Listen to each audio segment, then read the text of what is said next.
Hey there guys, how's it going? My name is Sumedh Chatterjee from the Flow Zone Academy, and I'm a flow state coach, which means that I help you feel better and perform better. Today I wanted to talk to you guys about what is real happiness. Now, as you guys are familiar with, maybe some of you are, maybe some of you aren't, you're just coming across this video, but I did my master's in applied positive psychology and coaching psychology. And so in positive psychology, we went through this whole process of studying the history of happiness. And one of the things that I came across was so interesting, riveting, mind-boggling, that it changed my entire worldview. And I'm going to share that in this video today. And it's so powerful, in fact, that I got it tattooed on the side of my body. Now, the ancient Greeks had this terminology, and they called it eudaimonia. Now, there's no really direct translation for eudaimonia. Some people call it thriving. Some people call it flourishing. Some people call it fulfillment. But this is my own understanding of what eudaimonia means, all right? Eudaimonia is going towards the virtuous. What is virtue? It's the opposite of sin, right? Virtues are things that are values that we look forward to. They are great deeds. They are honorable, right? And honor being one of them, actually. So if you're thinking about things like honor, courage, justice, creating a legacy, all of these things are wrapped up into the moral fibers of Greek society and our understanding of eudaimonia, which is much more of a long-term happiness and not a short-term happiness of hedonia or hedonic happiness. Now, hedonic happiness is based on the instantaneous pleasure, the dopamine hit. Let's say you eat something nice, you have a drink, you have a smoke, you have a drug, you go out and party one night, and you have that instantaneous hit. But is that more important in life? That instantaneous hit of that pleasure? Or is it more about the long-term happiness? So that's a short-term happiness, a happy burst of happiness chemicals, right, in a sense. The long-term happiness is much more about building something, creating something in the long term, installing something, a behavior, trait, a characteristic. So let's say you're building a business in the long term. You're building a family in the long term. You are creating something. You're creating the ideal character archetype for yourself. And you're moving towards it. And it's not this thing that you just get and then it's done. Oh yeah, I'm happy now. Boom, it's complete. No. Eudaimonia, you see, it permeates throughout your whole lifetime. So, you know how some people say that, there's no path to happiness, happiness is the path? Have you ever heard that before? Happiness is the way? That's kind of what it's talking about, right? Now, does that mean that we have to completely resist all hedonic pleasure? Absolutely not, right? Absolutely not. Like, there are certain times where those hedonic pleasure, the little pleasures of life, right? You have your favorite piece of candy after a long time. It can give you a momentary glimpse of happiness. And that's important too. But is it that moment, or is it based on the memory from your childhood when you had that candy? And now you're revisiting again, and it's this nostalgic moment, right? Is it really a moment of pleasure? And where is that pleasure coming from? Where is the motivation of that pleasure coming from? Are you wanting to gain pleasure because you feel bad currently and your current state is one that is horrible and you feel like that pleasure will give you a sense of escaping? Or is it that this pleasure is going to be additive, it's going to be like a supplement to my life, which is going to give me much more enhanced superpowers in a way? So that's kind of how I want you to think about it. Look at this idea of instant gratification and delayed gratification, right? So eudaimonia is all about that delayed gratification. So you start eating the salad over and over again. It might not taste good at first, but over time you start seeing your body transforming, right? And then you get a good feeling because you're like, hey, I worked hard for that. I earned that happiness, right? I earned it. Whenever we feel like we don't earn something, we don't deserve something, we're going to feel that imposter syndrome. So whenever we do earn it and we actively earn it and we put in the work, and we have our mind set, right? That's what mindset is. You have your mind set on something, having your reasoning why, and moving towards that. Just honing in, and not getting distracted and tempted by these little pleasures and little dopamine rushes of this and that, but really getting excited about the journey and enjoying the journey. Really enjoying the journey. A lot of people, we don't take time to actively enjoy our journey. We're kind of going about it in a very robotic way. Even in the robotic, even in the routine, there is a certain joy there. Now actually, from the discomfort, from understanding that we need the other side, we need the sadness to appreciate happiness. Now that's the second wave of positive psychology, right? If you can truly be happy with less, whatever more that you get, it's a blessing. It's like an extra, it's an added bonus towards your already feeling good state. And so this is kind of the principle that I want you to look at and start to embody, start to live by that. Because it's super important to have the kind of passion project for you. You see, if a person, if they were training for a particular sport, right? Let's say you're a boxer and you have a match coming up and you have that match in your mind. You're going to train for that match. Correct? But if you get up every day and you're just training and it's just like, all right, I got to get up again and I got to box, there's not really much of a push, a momentum there, because you don't have a project you look forward to. You see, happiness also comes from expecting something, right? And expecting something, whether that's an event, whether that's a project, whether that's something to look forward to, it gets your gears set and it gets you to focus in on that vision and it gets you to take a few steps forward towards it. If you're just getting up in the morning and walking for the sake of walking, you're not really working towards anything, right? So what is your motivation? If you're getting up and trying to work out, like what is your motivation, right? If your motivation is that you're gonna get this epic body, what's the motivation for that? You see, we have to slowly start to rise in our, you see, motivation is very temporary, right? Discipline is where it's at. Discipline coming from the word disciple. Meaning it's a commitment, right? It's a task that you actually solemnly swear to, right? It's like taking an oath. Like, I will not lie. I will have integrity as I do this task, and I will follow through on it.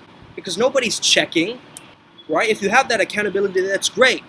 You know, who are you willing to be when nobody's watching you, right? Do you go back to being that old person? We have different levels of motivation. We have a very low motivation. I'm saying low, but just understand it, it's not low, all right? It's still a momentum, it's still a push. And a lot of people do get into it for that.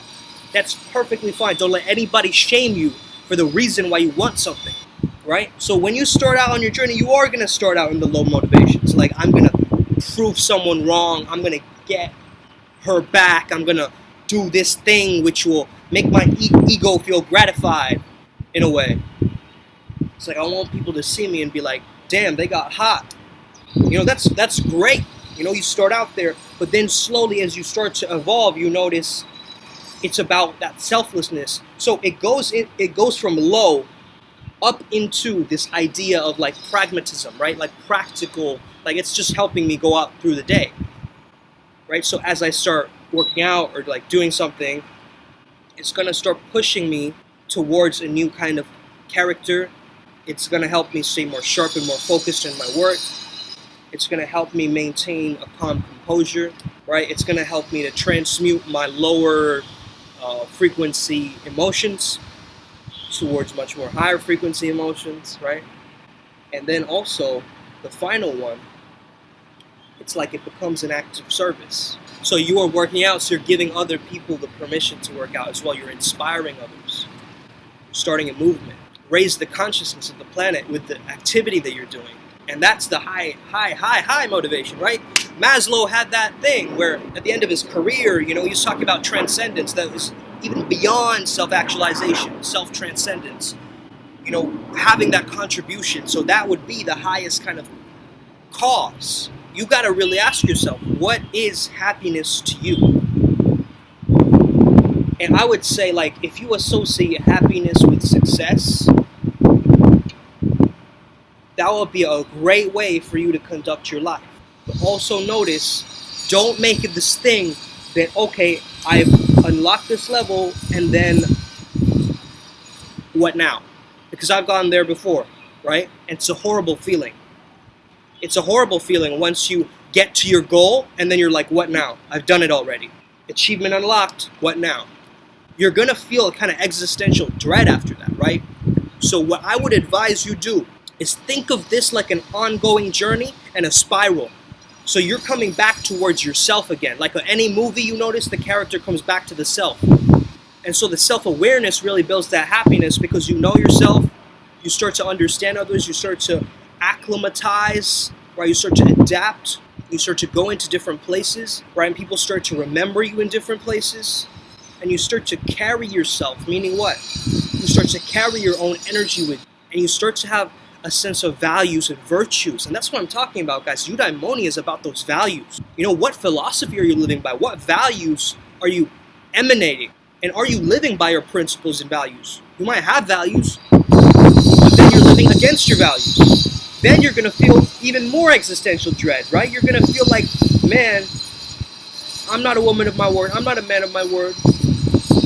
And you're going to feel like you're sabotaging yourself. A lot of self-sabotage comes from us knowing that our higher self, our best self, whatever you want to call it, has all these skill sets, these talents, these mechanisms. They could be doing so much more.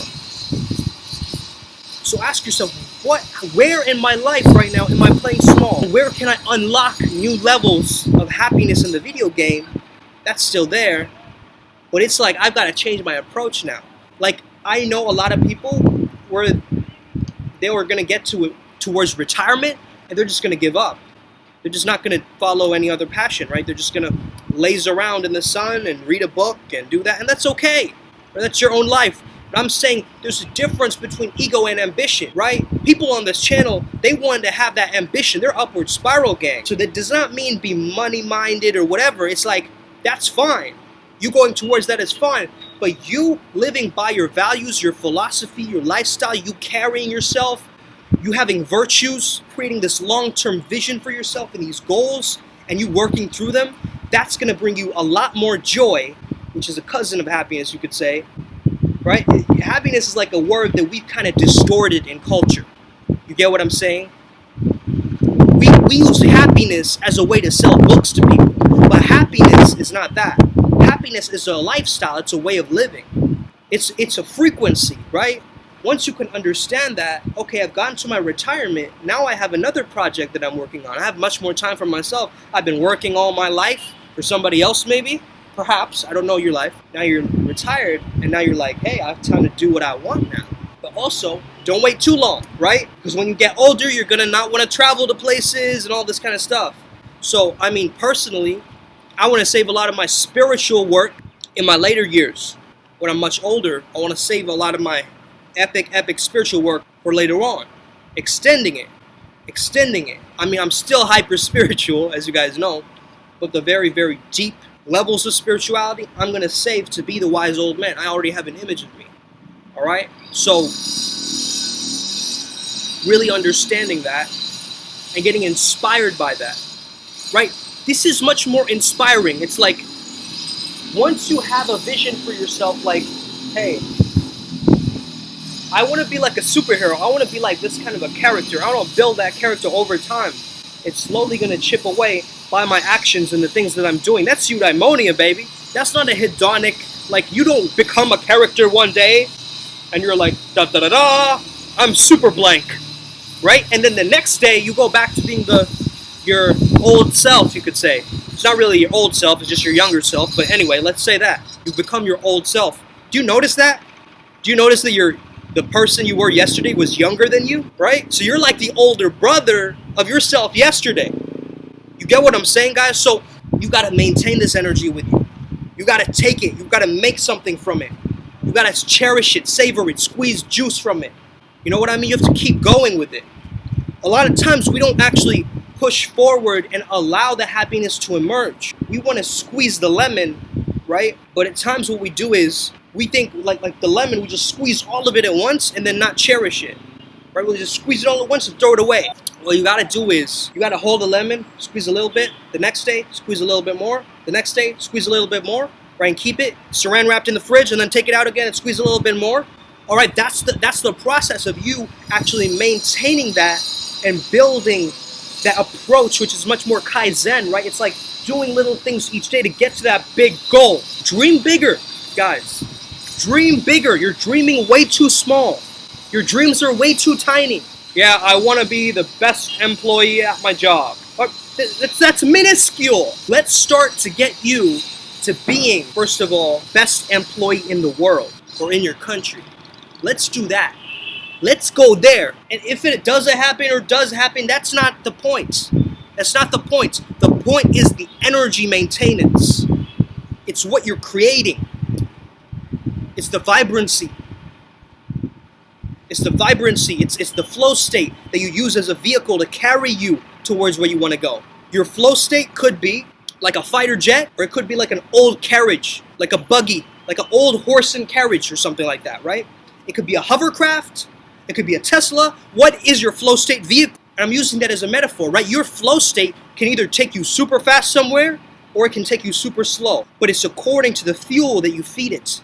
And you know what the fuel is? The fuel is hardship. The fuel is suffering, right? It's like, I want to get out of this environment. Like, I need that hunger, and I need to feed me that feeling of uncertainty or unwilling to take any risks or, being in the same place. All of that should make you hungry for more.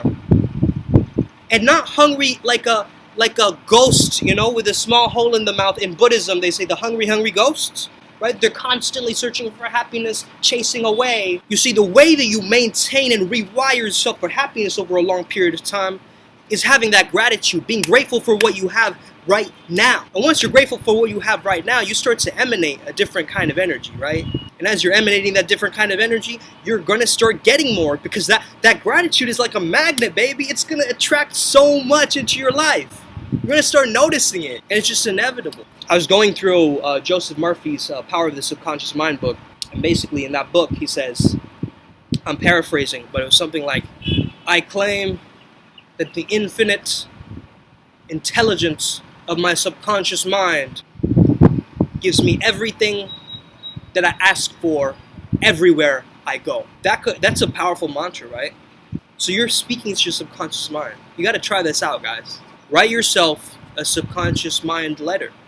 Dear subconscious mind, this is what I want for my life. I don't know if you're aware of it yet, but I'm going to get more clear on my goals. And this is exactly what I want. I got a quantum book today. I'll actually show you guys that tomorrow. Guys, it's huge, okay? It's huge. You guys have got to see this. Anyway, eudaimonia, long-term happiness. Go for it. You got this. It's already yours. Have an amazing day. May the flow be with you and stay legendary. Let's go.